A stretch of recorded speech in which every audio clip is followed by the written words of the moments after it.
Hi guys, and welcome back to my channel. And in today's episode, I'm going to talk about some of the things I wish I knew when I was 18. And that is not to say that I only had a disability when I turned 18. I actually was born with a physical disability. But when I was a kid, all the different nuances about my condition were my mother's problem. But when I became an adult, it became my problem. And I had to quickly learn how to navigate the system, how to advocate for myself, how to figure out what the system looks like.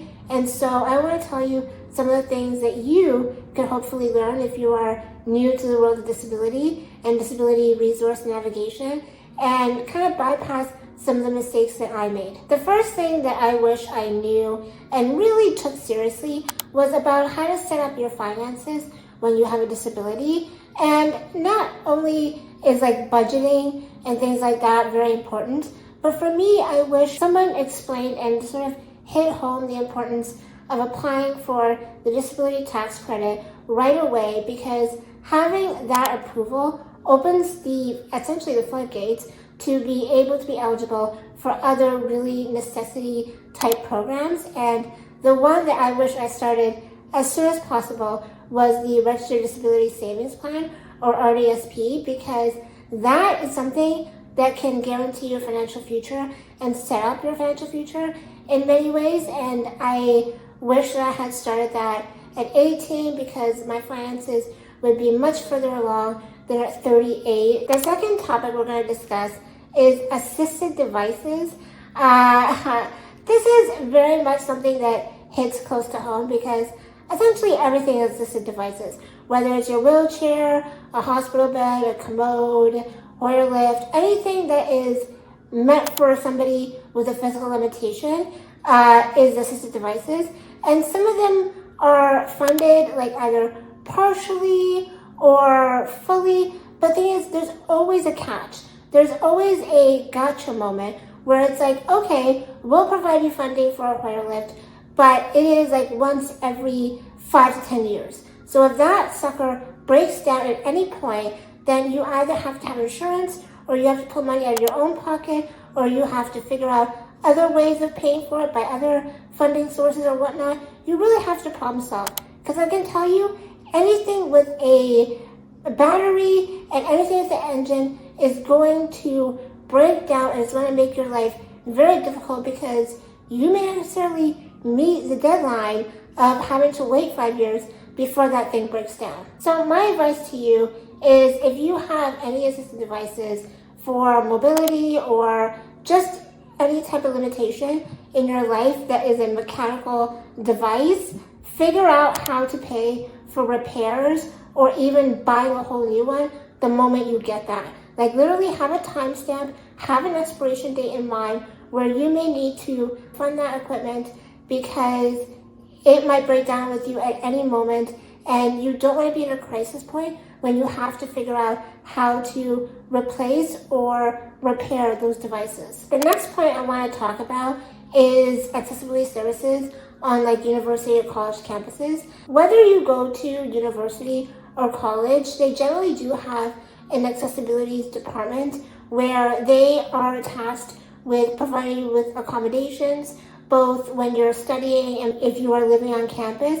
The thing is, they're not always forthcoming with providing you those accommodations and those resources, so you have to advocate for it.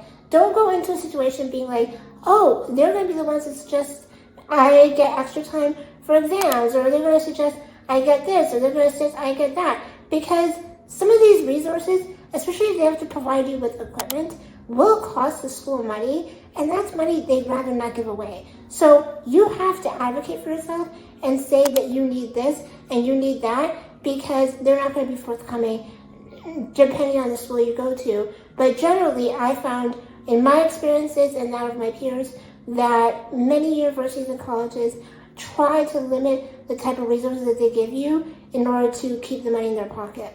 Next, let's talk about housing.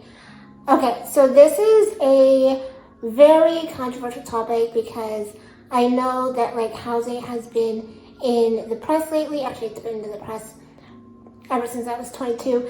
but it's been something that many people have struggled with, whether they have a disability or not.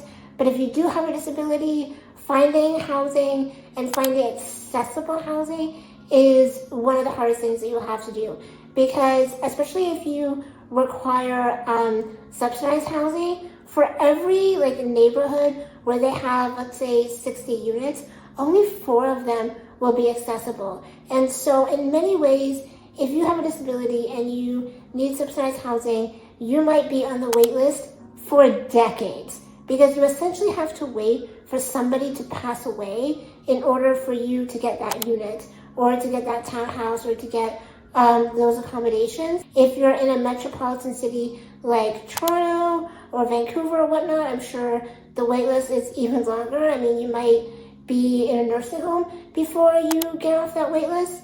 And so depending on what your situation is, you might have to move to a smaller city or just find a way to do private housing or private market housing, and that is adaptable, or a unit that can easily be adapted or modified for your needs. Next, I want to talk about managing your home care needs.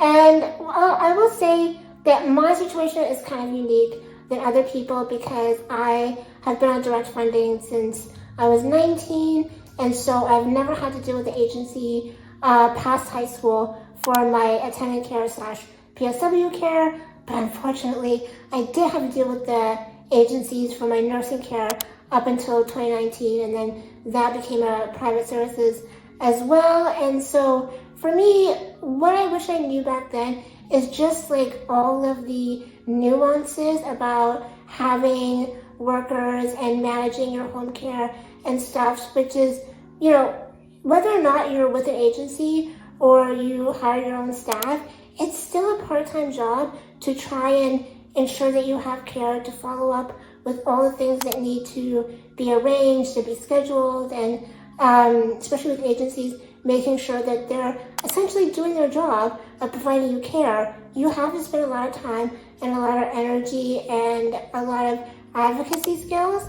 And so managing those two aspects of private and agency for the majority of my adult life was definitely a learning curve that I wish that I kind of knew ahead of time so I could be best prepared mentally to figure it out. And that's the end of the video. Thank you so much for watching. I'm actually going to link my video about the disability tax credit so that you guys can learn all about the program, how to apply, all the basic knowledge, because I think it really is an advantage to have and to be approved for. And yeah, and I will see you next week. Obviously, if you like this video, please comment, like, share, subscribe, and turn on your notifications. Bye.